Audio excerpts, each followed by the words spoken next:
தீராத பிரச்சனைகள் குழப்பங்களும் தீர வியாழக்கிழமையில் செய்ய வேண்டிய வழிபாடுகள். நவகிரகணங்களில் சுப கிரகணங்களாகவும் வாழ்வில் மங்களங்கள் நிறைவதற்கு காரணமாக கிரகணங்களும் இருப்பவர் குரு பகவான்.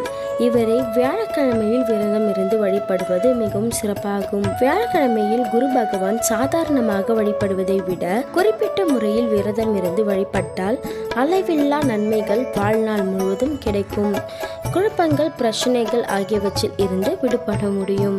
வியாழக்கிழமை விரத முறை. வியாழக்கிழமையில் காலையில் குளித்துவிட்டு மஞ்சள் நிற ஆடை அணிந்து எதையும் அருந்தாமல் அருகே உள்ள நவகிரக கோவிலுக்கு சென்று குரு பகவானை வழிபட வேண்டும். குரு பகவானுக்கு உகந்த நிறம் மஞ்சள் என்பதால் மஞ்சள் நிற பூக்களை சாற்றி மஞ்சள் நிற இனிப்புகளை வைத்து நெய்வேத்தியம் செய்து சந்தனம் மற்றும் மஞ்சள் ஆகியவற்றை கொண்டு அபிஷேகம் செய்ய வேண்டும். முடிந்தால் குங்குமப்பூ கலந்த பசும்பாலை கொண்டு குரு பகவானுக்கு அபிஷேகம் செய்து வழிபடுவது மிகவும் சிறந்தது. முக்கியமாக இந்த விரதங்கள் மேற்கொள்பவர்கள் அன்றைய தினத்தில் உணவு எதுவும் உண்ணக்கூடாது. மேலும் அன்றைய நாள் முழுவதும் குரு பகவானுக்குரிய மந்திரங்கள், சோத்திரங்களை போன்றவற்றை பரநாணயம் செய்து வழிபடுவது நல்லது. அன்றைய தினத்தில் மாலை நேரத்தில் ஆடைகள், இனிப்புகள் போன்றவற்றை ஏழை எளியோருக்கு தானமளிப்பது நல்லது.